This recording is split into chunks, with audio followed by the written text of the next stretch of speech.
Votre fidélité nous honore, mesdames et messieurs, bonjour, bienvenue à suivre ces rendez-vous d'actualité sur Kivu Morning Post aux télévisions.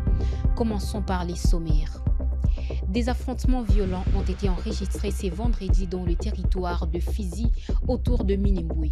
Il s'agit des contre-attaques des miliciens Mai Mai Wazalendo et FARDC, armée burundaise, contre les combattants Twirwaneho alliés au M23 AFC.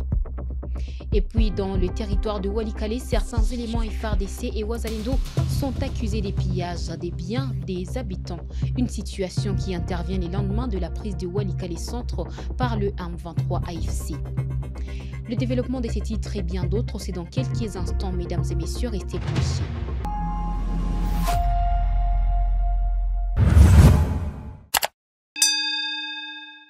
Une fois de plus, bonjour et bienvenue aux détails dans cette actualité sur Kivu Morning Post aux télévisions.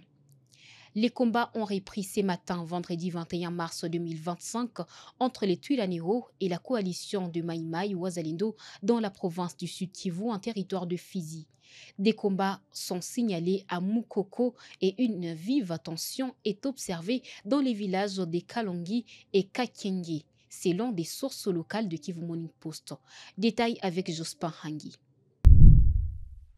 Muliza et Kakenge, où des combats sont en cours, sont situés dans le secteur de Mutambala, groupement Basilocha, en territoire de Fizi à proximité de Minembwe, au sud Kivu. La coalition Mai Mai et les FARDC ont lancé des attaques contre les Twirwaneho. Les combats se déroulent dans la forêt de Mukoko, à l'est de Minembwe, entre les villages de Kalongi et Kakenge, a déclaré un habitant de Minembwe à Kivu Morning Post sous couvert d'anonymat. Les opérations continuent ce matin du 21 mars 2025 dans les localités de Muliza et Kakenge. Ces affrontements opposent les Wazalendo des FAB et d'autres groupes contre les AFC Twirwaneho. L'objectif est de conquérir Minembwe, abandonné à la merci des AFC Twirwaneho. M23 a déclaré Aimable Naboulizi, porte-parole de Wazalendo dans la zone. Les habitants de haut plateau de Fizi et Mwenga, en particulier ceux de Minembwe, se réveillent encore sous les bombes. Depuis 6 heures ce matin du 21 mars 2025, les mêmes FARDC et Wazalendo venus de Fizi par Mukela et Muliza ont repris leur attaque à Mukoko en direction de Kakenge, a déclaré Moïse Nyarugabo sur son compte X. Ces combats interviennent alors que la SADC et l'EAC ont appelé à un cessez-le-feu immédiat dans la crise qui sévit dans l'est de la RDC. Depuis 3 jours, des affrontements intenses se poursuivent dans les hauts plateaux entre le Twirwaneho allié au M23 FC et les milices locales coalisées avec les FARDC ainsi que l'armée burundaise. Certains éléments des forces armées congolaises et Wazalendo sont accusés de pillages et de vols dans plusieurs villages du territoire de Walikale. Selon des sources locales, ces actes sont enregistrés à Mubi, Ndingala et d'autres villages. Un habitant sous couvert d'anonymat appelle à une intervention urgente des autorités congolaises.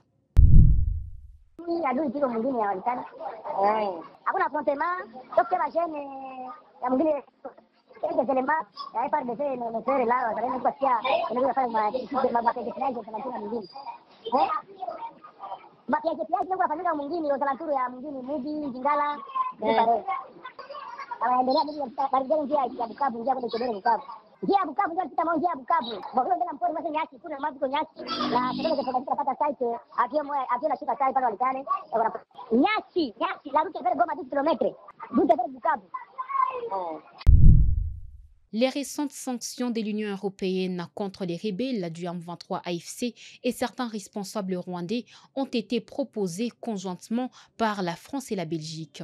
La révélation a été faite par l'ambassadeur de la France en RDC, Rémi Maréchaux, mercredi devant la presse à Kinshasa. Rémi Marchaux. Ça bouge, les lignes bougent au sein de l'Union européenne. Beaucoup de pays membres sont en train de sanctionner le Rwanda. Qu'en est-il de la France ? Alors, il ne vous a pas échappé que la France est membre de l'Union européenne et que les dernières sanctions individuelles qui ont été adoptées lundi dernier, donc 9 individus et une entité, ont été proposées conjointement par la France et la Belgique. Voilà.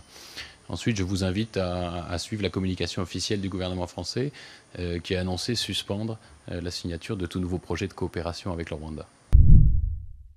Nous poursuivons cette actualité sur Kivu Morning Post aux télévisions, mesdames et messieurs. Après une période d'occupation par le M23, la cité de Saké en territoire de Massissi retrouve peu à peu son dynamisme. Les commerçants ont repris leurs activités malgré une crise économique marquée par la rareté des clients chez les petits commerçants. Les femmes leaders appellent à une relance agricole pour soutenir l'économie locale et accompagner les agriculteurs. Sur place, certaines infrastructures sont réhabilitées et la sécurité semble s'améliorer selon les habitants. Blaise Bassabo, c'est notre envoyé spécial sur place, nous en dit plus. Oui, Faustine, dans la cité des Saké, en territoire de Massissi, la vie reprend progressivement son cours. Les commerçants ont réouvert les échoppes et les magasins et vaquent aujourd'hui librement leurs activités malgré une crise économique en tout cas qui s'observe dans cette cité située dans les territoires de Massissi. Les produits sont exposés sur les étals, mais les clients, eux, se font rares.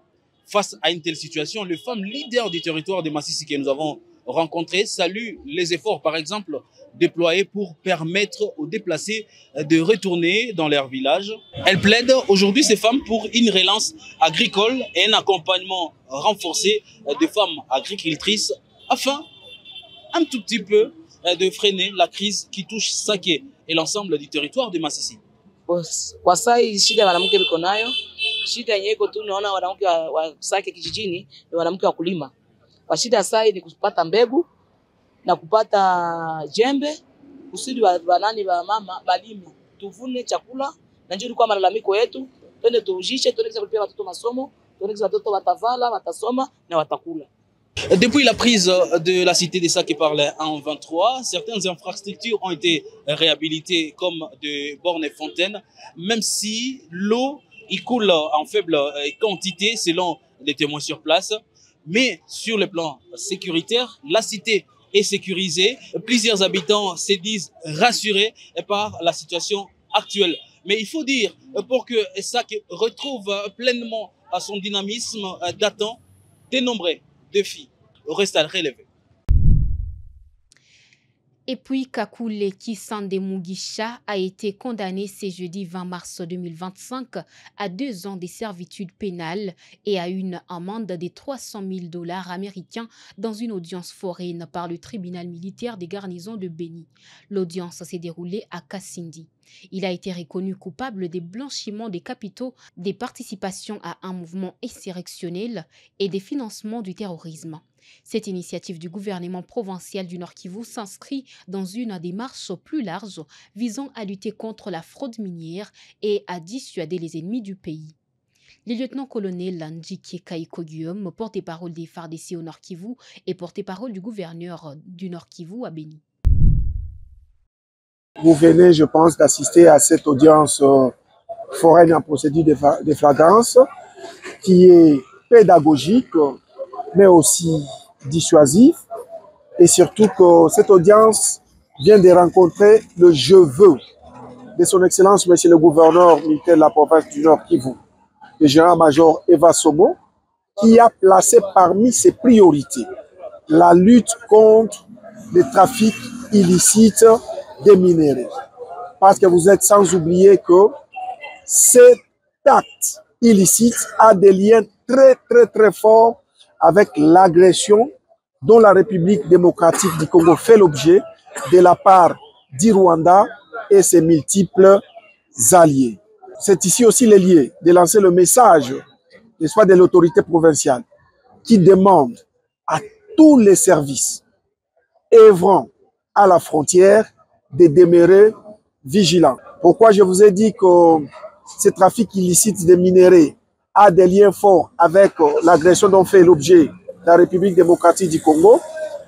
C'est tout simplement, lorsque vous observez, vous voyez cette précipitation de l'ennemi vers Walikale, plus précisément à Alphamine et à Bissiyé.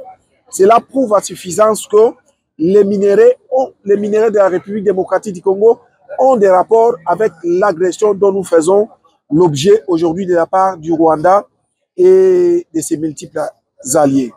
Et donc, à notre population, Son Excellence, Monsieur le gouverneur de province, le général-major Eva Somo, demande de rester soudé, d'avoir confiance en son armée et dans les Ouazalènes, et de couper tout ravitaillement de l'ennemi en luttant contre le trafic illicite des minerais de la République démocratique du Congo. Messieurs et dames, c'est par cette information que nous clôturons ces rendez-vous d'actualité sur Kivu Morning Post aux télévisions. Nous vous remercions de votre fidélité.